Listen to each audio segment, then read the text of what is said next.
어제 우리가 본 말씀 한 나병 환자의 치유에 대한 말씀이었습니다.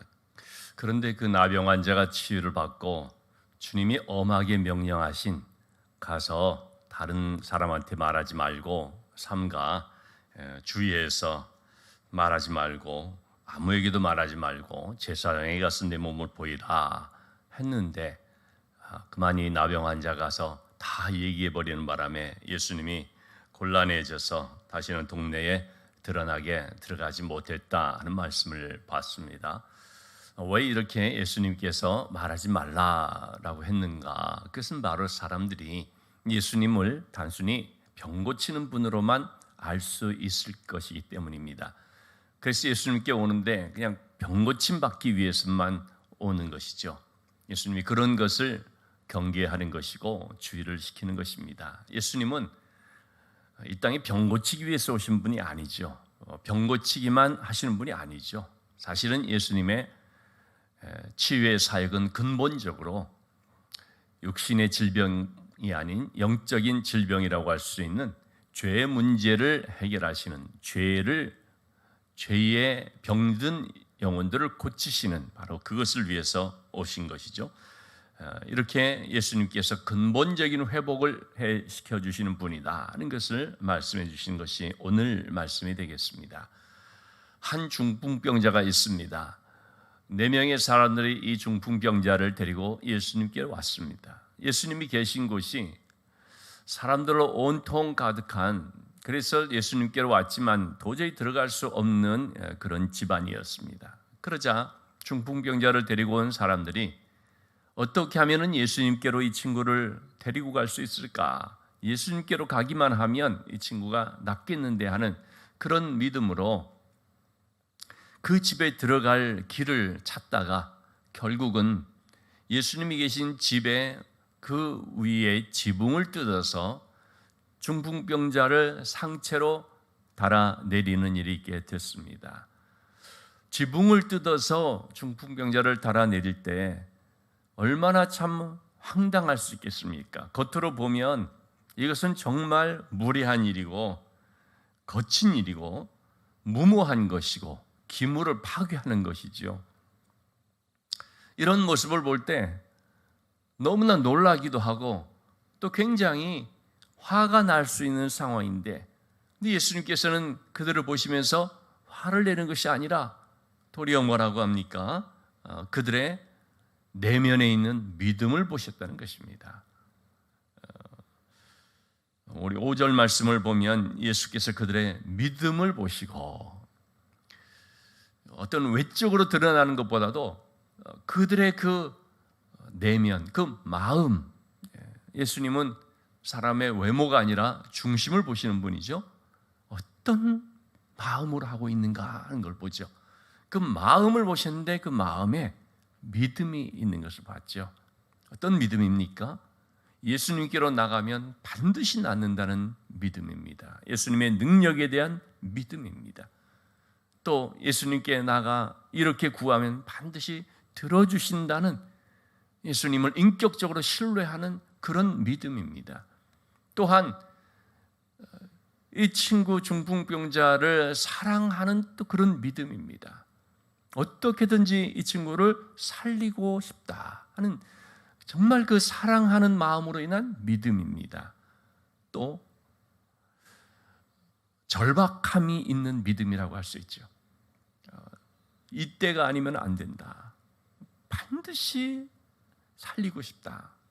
간절한 그 마음. 여러분, 우리가 하나님 앞에 나와서 기도하는데 바로 이러한 믿음으로 기도해야 되는 줄 압니다. 하나님의 능력을 믿는 믿음, 또 기도하면 반드시 들어주시는 하나님의 신뢰하는 믿음. 구하라 주실 것이요, 찾으라 찾을 것이요, 문을 두드리라 그리하면 열리리라. 주님 말씀하신 그대로 이루어질 것을 믿는 믿음. 그런 믿음을 가지고 나오는데 절박감이 떨어지면 하다가 맙니다. 어떤 사람이 응답을 받느냐? 어떤 사람이 인내하며 끈질기게 기도하게 되는가? 절박한 사람입니다. 여러분, 우리가 이 세상 가운데서도 이 절박함이 있고 없고의 차이라는 것이 얼마나 큰지를 우리가 알지 않습니까? 결국은 어떤 사람들이 해내는가 보면요, 절박한 사람입니다. 별로 안 절박한 사람들은 좀 하다가 말거든요. 믿음의 세계에 있어서도 이 절박함이라는 것이 얼마나 중요한지 모르면 이것을 다르게 표현하면 갈망이라고 할 수가 있죠. 간절함. 그래서 어떤 분은 강청기도라는 표현도 쓰는데요. 정말 주님 들어주지 않으면요, 저는 도저히 살 수 없습니다. 저는 도저히 안 됩니다. 이런 마음을 가지고 이렇게 하나님 앞에 나와서 기도할 때 그 기도하는 사람의 모습은 다르다는 거죠. 뭐 한나가 그런 거 아니겠습니까? 그냥 하나님 나와 성소에 나와서 마치 술 취한 사람처럼 그렇게 기도하는데 하나님이 아니면은 들어줄 수 있는 분이 아무도 없으니까, 하나님이 아니고서는 해결될 수 없는 문제니까 하나님께서 도와주셔야 됩니다. 이러한 절박감, 이와 같은 것들을 이제 주님이 보셨습니다. 그것을 믿음이라고 한 것이죠. 그래서 이러한 믿음을 가질 때에 장애물을 뛰어넘습니다. 이러한 믿음을 가질 때에 적극적으로 도전하게 됩니다. 남들 안 된다 그러는데 하나님이 함께 하시면 능치 못함이 없다. 그런 믿음으로 나가게 되는 것입니다. 이러한 중풍병자를 데리고 온 친구들도 그거 아닙니까? 사람들이 모여 있어서 집 안으로는 들어갈 수가 없고 뭐 도저히 길이 안 보이는 거죠. 그러나 믿음을 가지고 보니까 도전할 수 있었던 것입니다. 지붕으로 올라가는 계단을 타서, 당시에 그 지붕들은 평평한 슬라브 형태로 되어 있었는데, 그런데 지금처럼 시멘트가 아니라 흙으로 지푸라기로 되어 있었기 때문에 이거 좀 뜯어내면 된다. 그래가지고 그들은 마침내 이 친구를 주님 앞으로 딱 데리고 가는데 성공을 하게 된 거죠. 어쨌든 주님 앞으로 딱 데려가기만 하니까, 주님 보시기만 하면, 주님이 그를 만져주시기만 하면, 어쨌든 주님이 그를 만나시기만 하면 그럼 된다. 나머지는 주님께 맡기는 것이니까. 그렇게 달아내리게 되었을 때 그런 믿음을 주님께서 기뻐하신 거죠. 그런 믿음을 보시고 축복하신 것입니다. 어떻게 축복을 했습니까? 5절 말씀 다시 한번 보시면, 작은 자야 내 죄 사함을 받았느니라. 주님께서 그들의 믿음을 보시고 축복하신 말씀은 너의 죄 사함을 받았느니라 라는 말입니다. 여러분, 우리에게 있어서 가장 큰 축복은요, 우리의 죄 문제가 해결된 것입니다. 우리에게 있어서 가장 큰 축복은 엉클어졌던 하나님과의 관계가 회복되는 것입니다.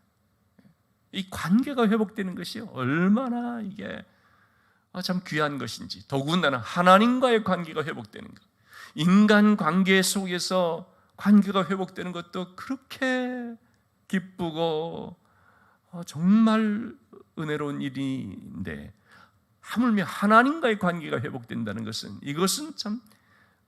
이거는 말할 수 없는 것입니다. 하나님과의 관계가 어긋난 것이 뭐 때문입니까? 죄 때문입니다. 죄라고 하는 것은요, 내가 하나님 없이도 살 수 있다고 해서 하나님에게서 떠나버린 것입니다. 하나님 없이 살아가는 그 죄 가운데 있을 때 모든 문제가 다 발생했습니다. 궁핍이 왔고요, 방탕이 됐고요, 타락하게 됐고요, 죽게 되어진 것, 이게 다 죄로 인해서 된 거죠. 하나님과의 관계가 어긋나니까.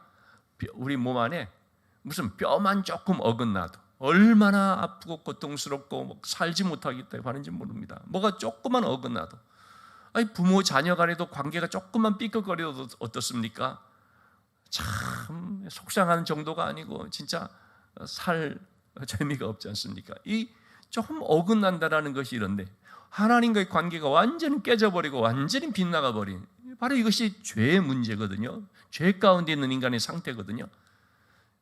그렇기 때문에 이 죄 문제가 해결돼야 되는데, 그것은 바로 죄 사함이 아니고서는 될 수가 없습니다. 하나님께로 나와서 죄의 사함을 받아야만 되는데, 어떻게 죄 사함을 우리가 받는 것입니까? 예수 그리스도를 믿음으로인 것이죠. 예수님께서 죄 사함의 은혜를 주셔야만 우리가 죄 문제가 해결되고 하나님과의 관계가 바르게 돼서 너무나 기쁘고 감사한 삶을 살게 됩니다. 아무리 주님께 나와서 물질 문제 가지고 하나님 이 문제 해결해 주십시오. 그래서 물질 문제 해결됐다고 하십시다. 건강 문제를 가지고 하나님 저 병 고쳐주세요. 병 고침, 그래서 이 건강의 문제가 해결됐다고 합시다. 어떤 가정에 문제가 있어서 또는 직장에 문제가 있어서 간절히 기도해서요, 그것 때문에 응답을 받아서 이 문제가 해결됐다고 합시다. 죄 사함의 문제가 해결되지 않으면 그런 것들은 일시적인 것입니다. 어떤 의미에서 보면 아무 의미가 없는 것입니다. 돈 벌었는데 그 다음 어떻게 해요? 하나님 떠나 살아버립니다. 건강이 회복됐는데요, 어떻게 해요? 하나님 떠나 또 자기 마음대로 살아갑니다. 근본적인 죄 문제가 해결되지 않고서 하나님과의 관계가 회복되지 않고서 어떤 다른 육신적인 문제가 해결된다 할지라도 그것은 전혀 복이 안 된다는 것이죠. 그래서 어떤 사람은 그런 얘기도 합니다. 중풍병자가 잘못 일어나면 세리가 된다. 중풍병자에서 일어났는데 그런 주님 없이 살아가게 되면 하나님과의 바른 관계 속에 살지 않으면 어떻습니까? 돈밖에 모르는 세리가 되어버린다는 것입니다. 아니면 육신적으로 사는 술주정뱅이가 되어버린다는 것입니다. 그렇기 때문에 먼저 죄 사함의 문제, 하나님과의 관계가 회복돼야지만 그 가운데서 병이 고침을 받고 물질에 있어서 복을 받고 하는 이 모든 것들이 진짜 복이 될 수가 있는 거죠. 다시 말해서 하나님과의 관계가 회복돼야지만, 죄 문제가 해결돼야지만 인생에 참된 만족과 기쁨이 있다 하는 것을 알 수 있습니다. 그렇기 때문에 주님께서 먼저 너의 죄 문제가 해결됐다, 소자야 너의 죄 사함을 받았느니라 라고 말한 것입니다. 죄 사함을 받고 나서 육신의 이 질병이 고침을 받게 될 때에 진정한 복된 삶을 살 수가 있는 것이죠. 그래서 예수님은 근본 문제를 해결해 주시는 분이다 하는 것을 볼 수 있습니다. 자, 이런 주님의 말씀에 대해서 서기관들이 뭐라고 합니까? 7절의 말씀에 이 사람이 어찌 이렇게 말하는가? 신성모독이로다. 오직 하나님 한 분 외에는 누가 능히 죄를 사하겠느냐? 신성모독이라고 말하죠. 왜요? 하나님 한 분밖에는 죄를 사하실 분이 없는데 예수님이 그렇게 말하니까. 여러분, 이 말 자체는 맞는 말이죠. 하나님 한 분 외에는 죄를 사할 분이 없습니다. 그 누가 자기 말로 너 죄사함 받았다 한다고 해서 죄사함 받습니까? 그럴 수가 없습니다. 그야말로 그건 진짜 신성모독이고 하나님을 사칭하는 것이죠. 자기가 무슨 하나님처럼 된 양 교만한 거죠. 오직 하나님 한 분 외에는 능히 죄를 사할 분이 없습니다. 종교의 어떤 창시자니 무슨 이단의 괴술 같은 그런 교주니 이런 자들이 아무리 뭐 내가 죄사함 준다 어쩌다 저쩌다 떠들어도 그들의 그런 권세를 가진 것이 아니죠. 하나님 한 분 외에는 누가 능히 죄를 사할 분이 없습니다. 서기관들의 이 말은 분명 맞는 말입니다. 그런데 그들이 알지 못하는 것이 있죠. 뭡니까? 바로 예수님이 하나님의 아들이라는 사실입니다. 바로 이러한 말씀을 하고 계시는 그분이 하나님이라는 것입니다. 그래서 예수님은 죄 사함의 권세가 있는 분이라는 거죠. 누구든지 예수님께로 나오면 그의 피로 힘입어 죄 문제가 해결되는 죄 사함의 은혜를 받게 된다는 것을 우리가 알 수 있습니다. 때문에 주님께서는 10절에서 이렇게 말씀해 주고 있습니다. 인자가 땅에서 죄를 사하는 권세가 있는 줄을 너희로 알게 하려 하노라. 예수님은 단순히 병 고치는 분이 아니라, 예수님은 육신적으로 필요한 어떤 것을 좀 제공해 주는 분이 아니라, 예수님은 누구신가? 근본적인 죄 문제를 해결해 주시는 하나님의 아들이다. 이것을 지금 말씀해 주고 있습니다. 인자가 예수님 자신을 가리켜 말하는 것이죠. 육신의 인간의 몸을 입고 오신 바로 이 하나님의 아들은 이 땅에서 죄를 사하는 권세를 갖고 있는 것을 너희로 알게 하려 하노라. 그래서 죄 사함을 받았느니라라고 말씀하신 거죠. 자, 이와 같은 주님이 죄 사함의 권세를 갖고 있다는 것을 이제 말로만이 아니라 증명해 주셔야죠. 입증을 해 주셔야 하잖아요. 말로야 누구나 다 못합니까? 그러나 정말로 그런지를 증명할 수 있어야 되잖아요. 예수님이 그래서 그것을 입증을 해 주셨습니다. 어떻게 해요? 11절의 말씀에 내가 너에게 이르노니 일어나 너의 상을 가지고 집으로 가라 말씀하시죠. 이 중풍병자가 12절 말씀 일어나 곧 상을 가지고 모든 사람 앞에서 나가거늘. 여러분, 만약에 예수님께서 너희 죄 사함을 받았느니라 이 상 끝 하고 마쳤다면은 사람들이 어떻게 했을까요? 아이 저 말을 누가 믿어 이랬을 거 아니겠습니까? 그러나 예수님이 죄 사함의 권세를 가진 분이다라는 사실을 바로 눈앞에서 보여주시는데 일어나 내 상을 가지고 가라 말씀하셨더니 말씀의 권세가 그에게 임하여서 그가 곧 일어나 상을 들고 가게 된 것입니다. 사람들이 너무나 놀랐습니다. 아니 어떻게 이런 일이 일어날 수가 있는가? 그러면서 하나님께 영광을 돌리죠. 그리고 그들은 예수님의 그 말씀, 인자가 죄 사함의 권세를 가지고 있다는 말씀을 믿게 되는 것입니다. 이처럼 여러분, 예수님께서는 우리의 죄의 문제를 해결해 주시고 죄 사함의 권세를 가지신 분이시기 때문에 우리는 예수님을 통하여서 예수님을 만남으로 먼저 하나님과의 관계가 회복되고 그러므로 말미암아 주어지는 진정한 인생의 만족과 기쁨을 얻는 삶이 되어야 하는 줄로 믿습니다. 이 중풍병자는 친구들에 의해서 예수님께로 나와 주님을 만나게 되므로 새 인생을 살게 됐습니다. 이것이 바로 뭡니까? 물이 포도주로 변화된 사건과 같은 것이죠. 예수님 바로 그런 분이라는 것입니다. 이렇게 변화시켜 주시는 분, 새 인생을 살게 하시는 분, 진정한 생명을 주시는 분 때문에 누구든지 예수께로 나오기만 하면, 누구든지 예수 그리스도를 만나기만 하면, 누구든지 예수 그리스도를 내 인생의 구주로 영접하기만 하면 그는 물이 변하여 포도주가 되는 중풍병자와 같이 그저 무기력한 가운데 있을 수밖에 없던 삶이 일어나 새 삶을 향하여 나가는 완전히 변화된 인생을 살게 되는 것이죠. 때문에 여러분, 우리에게 가장 중요한 것은 뭡니까? 예수 그리스도를 만나는 것입니다. 예수 그리스도를 만나는데 단순히 병 고치는 분으로 내 문제 좀 해결해 주는 분으로 만나는 것이 아니라 죄 사함의 권세를 가지신 분으로 죄의 문제를 온전히 해결시켜 주시고 하나님과의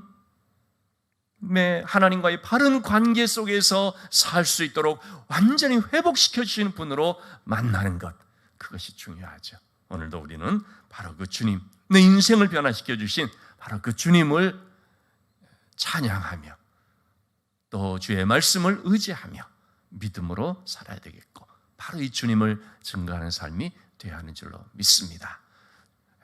임마누엘이신 우리 주님께서 오늘도 우리의 삶 가운데 함께 하시고 동행하여 주실 것을 믿습니다. 이 아침에도 하나님의 자녀된 우리의 기도를 하나님께서 들어주시고 응답하여 주실 것을 믿고 정말 믿음으로 간절함으로 기도하며 그 은혜를 체험하는 우리 모두가 될 수 있기를 주님의 이름으로 축원합니다.